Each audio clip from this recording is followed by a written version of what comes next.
I just want to say thanks to Matt and all your team and all who are helping tonight. And before I start, what I'd like to do, I'm just going to go around the room real quick. If you'll just tell me just tell me your name and if you're a sponsor, inquiring, where you are, if you're just coming to observe or whatever tonight. I'm Father Mike Creson. I don't live here. I live in Chattanooga. I work at Memorial Hospital part-time, and I work up here, help out a little bit on the weekends. Glad to be able to do that. And so why don't we just go around and start here, just say your name and we'll just go on. Christine Melton, I guess I'm inquiring. All good? David Melton, inquiring. John Taylor, sponsor. Anna Taylor, sponsor. Jared Olson, inquiring. Nick Baker, sponsor. Caroline Alcavelli, I'm a student of the faith. All right. Jody Elise, inquiring. Okay. Patty Morrison, sponsor. So back. Brenda. Brenda Love, team. No Matt. Hello, sorry. Bill Cool's team member. All right. Sponsor, Bill Morrison. Yeah, I'm Wendy, and I'm a team member. Shannon, sponsor. I'm Jordan Holt, I'm inquiring. Sarah Holt, also inquiring. Joe Myers, Patsy Myers, a sponsor. Well, thanks. I think that's helpful. It's helpful for me to try to remember your names as I see after Mass, and oftentimes forget. But sometimes we forget that our gatherings are always an attempt to foster a community again and again, and get to know people. I've always feel like, you're really hard to love people unless you know people. And the more we can have those opportunities to kind of get to know each other, we can have a deeper appreciation, affection for the gifts that person brings to us. Now, we have a wonderful story tonight, and I hope some of you have had the opportunity to read the book of Ruth. And I appreciate Matthew asking me to do this because he realizes I've already got some preparation for it, makes it easy. But I have offered to do other things, and but I'm so glad he did ask me to do this because I think it's a great place in the Bible, I think, for people to start. Haven't we heard? First of all, can you hear me okay? I don't have that big booming voice of Father Nolan, that he has, but my voice can be a little weak at times. So we've all heard people say time and again, "Oh, the Bible's so hard to understand," especially in the Old Testament. So I don't know who all these people are, and it is difficult to keep in place the kings, the princes, the warlords, the different countries, where they come from, what's it all mean, what century it was in. That is difficult. But we have here in the story of Ruth something that's, I guess you might use, it's accessible. I mean, you can get into it right away. It tells this beautiful narrative story for us to read and understand. And so it's a great place to start. It's a short book too, so people don't usually have too much trouble reading it. I think this New American Bible is 4 pages, so it's easy to do that. Now I want to talk about 3 reasons to study Ruth. First of all, it's a great story, and anytime we're reading a great story, we sort of become part of this story. If it's a really good story, we think, well, I'm a little bit like this character, or I've seen this character before. So that's one of the things that story always does to us, is kind of pulls us in there. Secondly, everyday lives faced with challenges and faced with integrity. We see these in the book of Ruth, the great challenges these women have, especially at the beginning of the story, and how they continue to rise up to the challenges, and how God's grace is continually working, God's plan is continually working through Ruth and Naomi and these other people. Now, it's important to know kind of where Ruth is, and we'll read that right away in the first part. It says, once in the time of the judges.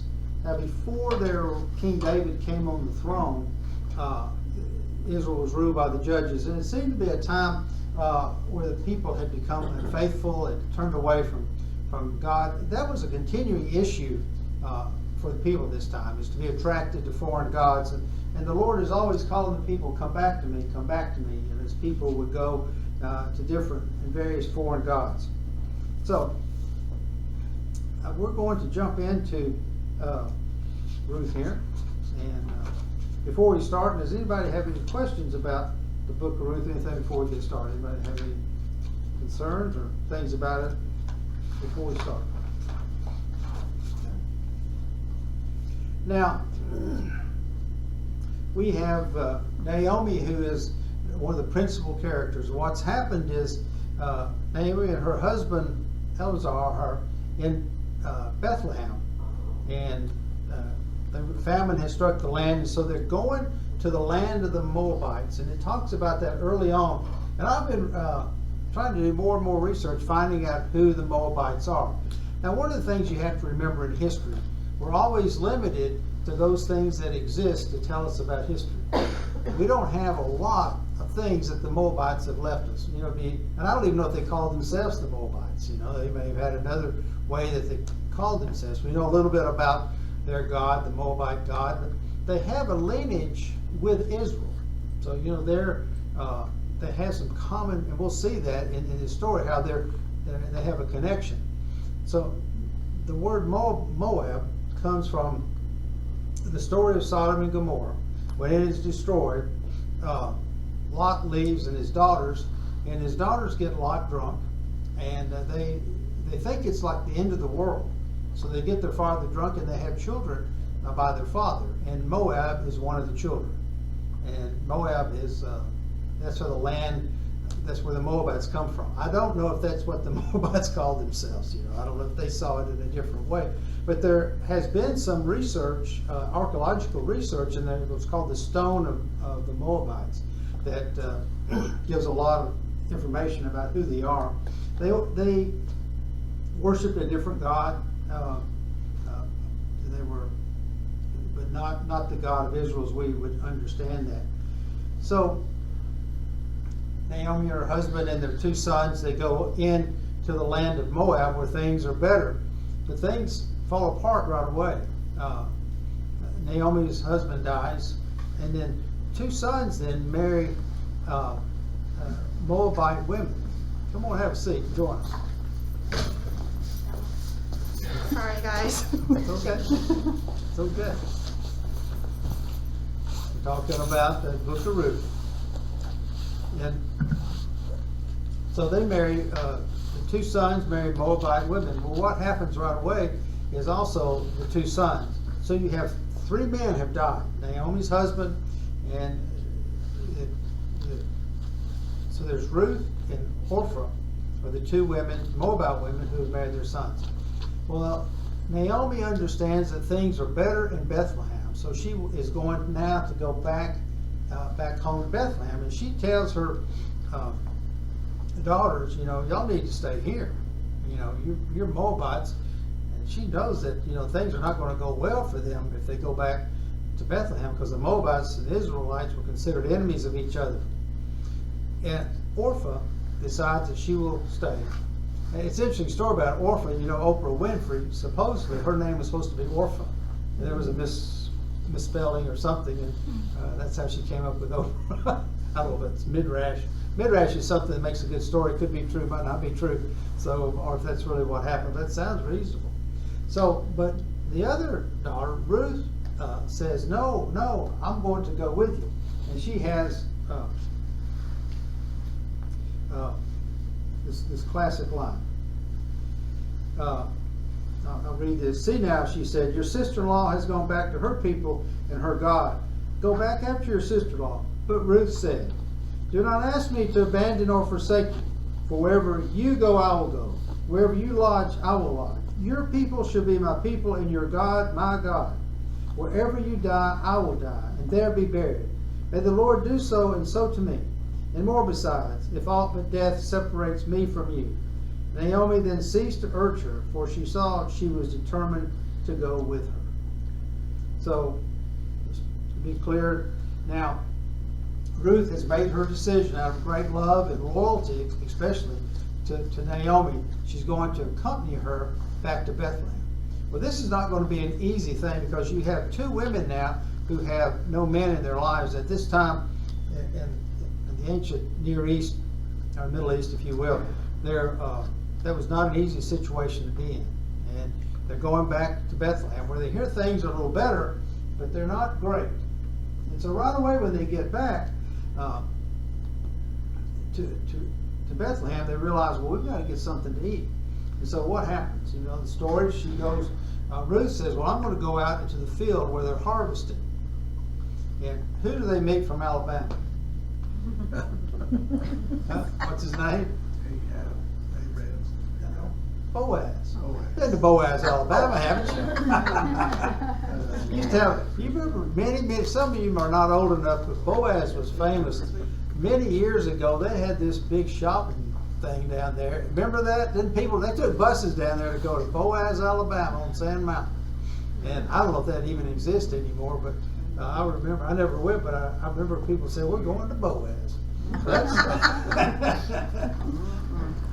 So she meets Boaz, and she goes back to Naomi and says, well, Naomi, I met this wonderful gentleman named Boaz, and well, Naomi is very excited because Boaz is a kinsperson. He's related to Naomi and her family. And so she said, well, this is wonderful. Now you've got to find a way to make him attracted to you. I was telling in this story before, this is not a way you want to teach your daughters to catch a man. So Naomi calls Ruth over and said, we're going to fix you up. We're going to, so whatever they did 3,000 years ago to fix up, that's when this story took place. It took place before the time of David. So Naomi fixes Ruth up really nice. And so she said, now go out and at night after Boaz has had too much to drink, you're going to lay down at his feet. And when he wakes up, you're going to take the blanket, and I think, as I got right there, she puts the blanket over his feet, or he takes his blanket over her. Yeah, he takes his blanket, puts it over her. Again, not a way I'd recommend your daughters court anyone, but in those days that seemed to get Boaz's attention. Well, Boaz, being a very honorable man, he seemed to have an attraction to Ruth, and he realized now he's a kinsperson, and he says, well, I do. I want to marry you. And well, and so she goes back and tells Naomi, Boaz wants to get married, and everything is looking good. Then they come to find out there's a second cousin in the punch bowl or something. There's another relative who is a little bit closer, and he has rights to marry Naomi because Naomi is a widow. Ruth is a widow of one of Naomi's sons. I know it gets complicated, but the Jewish law would specify in those days that someone could marry the widow of a kinsperson. So Boaz has a conversation with him, but there's this land that goes with it. He seems to want the land, but he doesn't really want to marry this Moabite woman. And I remember she's in a pretty difficult situation. Here she is in a foreign land. She's an immigrant here. She has no family. But Boaz realizes the goodness that's in her, and he wants to make her his wife. So the second cousin or whatever, he said, well, I want out of this. And so Boaz and Ruth get married, and they have a son. And who remembers the name of the son? Obed, that's right. And who knows where the Obed River is? Obed River. It's in kind of north middle Tennessee. Obed River. So these names come up all over the place, don't they? Yeah. The Obed River. In fact, I have fished the Obed River. So I don't know if it's the Obi or the Obed. I may be wrong, but anyway. It's okay. Obed, yeah. So now Obed turns out to be the grandfather of King David. So it kind of puts it in perspective for you. So when you look at the genealogy of that, you begin to see how that works out. So that's kind of the story in a nutshell. And the reason I think this story is so fascinating for us because it's a story in a way of conversion, and that's what all of you that are inquiring is thinking of. Some of you are already grew up Christian. You're well versed in what it is to be Christian. So you're not really converting to Christianity, but you're looking at a different faith tradition. You know, so it is a big change for you. Some of you say, well, I may have grown up in a household, we weren't really Christian, we weren't really anything. And for you, you know, it is a big shift, you know, changing. And you can think of yourself like Ruth, what she had to go through, and the change that she had to make. She had to make a change of family, culture, and religion. And now she has a Jewish husband. And so it was all had to be quite difficult for her. Now, let me ask you this, dude. What are these characters? What really, any of them really stick out for you? Anything about any of these that stick out for you? Anybody? Well, we offer you some things here that I think Naomi is a character for me that I think is really important to this, but she's almost central to the story as much as Ruth is. And she must have been devastated to lose her husband, to lose her 2 sons, to go through famine in one place and then to be left in a foreign country practically by herself. And Ruth, you know, decides to accompany her. And she comes back, and we realize when they come back to Bethlehem, she's totally dependent on Ruth somehow coming through with something to eat, because they were not going to make it without it, because they had no one really to claim them and help them. So she stands out for me as a woman of great integrity.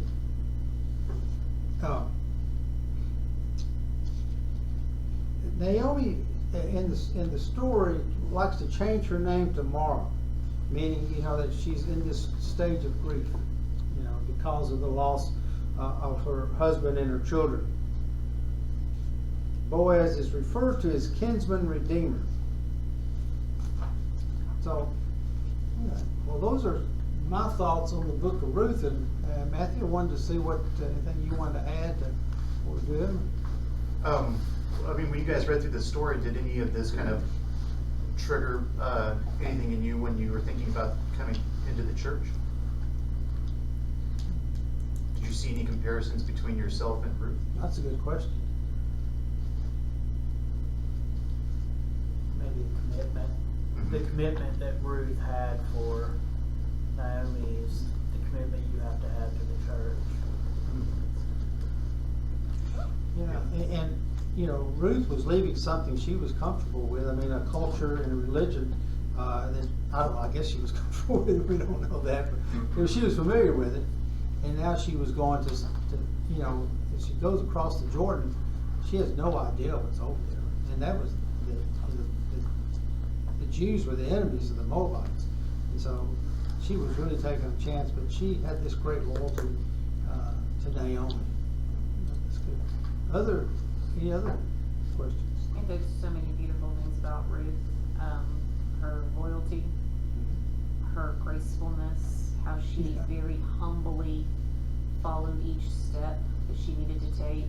Yes, that's The right. fact that she was willing to listen to someone who knew how to advise her. Mm-hmm. She didn't try to go out and make decisions on her own without seeking the guidance of someone else. Oh, yeah. Much like in our sponsor, you're gonna guide us. And it's just, their relationship was really a very beautiful relationship. Yes. And they both actually got redeemed. And at the end, Naomi gets redeemed as well Yes. by having Obed be able to carry on That's her right. line. Oh, yeah. That's So nice. it's really a beautiful story. There's actually a really great book. It's not by a Catholic author, but probably the women will appreciate the title a little bit better. But the title's called "The Girl Still Got It," I think. But it's a commentary that you read through the book of Ruth, but it commentates all along. So it explains things like the weird covering the feet with a blanket, or why she would go to him at that particular time of day, which seems really risque to us. Yeah. But there were reasons for it, but it's a really good read. Nice. Oh, that's So, good to know. I think it's called "The Girl Still Got It." Yeah. So, We look at things and say that would be so odd for Yeah. us, at the time and the culture, you know, maybe not at all, you know, for them. Okay, thank you for those good insights. Other insights and thoughts about the story of conversion, loyalty, integrity? Just reminds me of that scripture that we did a couple of weeks ago about persistence, because she absolutely like refused to leave Naomi without even like knowing what to expect, but she knew that it was right, and so that side of her persistence and then her boldness just to do it, it's just kind of mind-blowing considering all the steps that she had to go through. I mean, it's not written like a diary, but I mean, still, just from a human perspective of just this change in and of itself, this process is intensifying for me. So I can't imagine forsaking everything Yeah, good and being point. persistent about it in blind faith. Girl crazy, but she did a good thing. Yeah. That's a really good insight. I mean, this process that y'all are going through, as you pointed out, is very life-changing for many of you, and more for some, and for incredibly so for many of you. My father was a convert, and so, of course, he did it in the late 40s, early 50s, so I don't know exactly what it was like, but, you know, that's, and the nice thing about someone coming to the faith, they bring with them a lot of beauty to our faith. And, but we have great wisdom in that. And I think people who were born into the faith, raised in the faith, bring something beautiful in their experience. The people who come to the faith as adults bring something too. And it really continues to add to what we have. And so y'all are a real gift to the church as well. Don't ever forget that. Other things? Anything else, Matt? I find Naomi to be like challenging to me now as a Catholic and somebody who, you know, tries to help people come into the faith. You know, the fact that I think Naomi must have been really remarkable that somebody's mother-in-law could inspire that level of love and devotion. Not speaking out of personal experience by any means, but you know, it's just to think about like how am I presenting myself day to day to the people around me. The fact that Ruth had an out, you know, and didn't take it because she was so inspired by her mother-in-law and by the way she lived her life, and to say, your God will be my God, your people will be my people, and to, you know, like, it's a challenge to me to. Who in my life would I inspire to have that kind of, That's interesting. you know, to make that sort of life-changing decision? You know, I appreciate you bringing that up. That reminds me of the story. Father Jim Murray told me this story many years ago. He said he was up kind of in the fishing area up north of Boston somewhere, and he said he went out on the docks, and he said there were these commercial fishermen out there, and they were unloading the boats, and he said it was one of those cold, raw days in the winter. He said they were just out there in t-shirts and just loading the boats and back and forth. And he got to thinking for a minute. He says, you know, these are the kind of characters that were attracted to Jesus. And he said, what kind of personality, what kind of manner did Christ have that these kind of people would be attracted to? That got me thinking a lot, you know, that and who was drawn to Jesus and what he must have had that was just so wonderful in those moments. Okay? Anything else? Well, I'll give it over to you, and you can do the last things. Thank you all for a little overview on Ruth.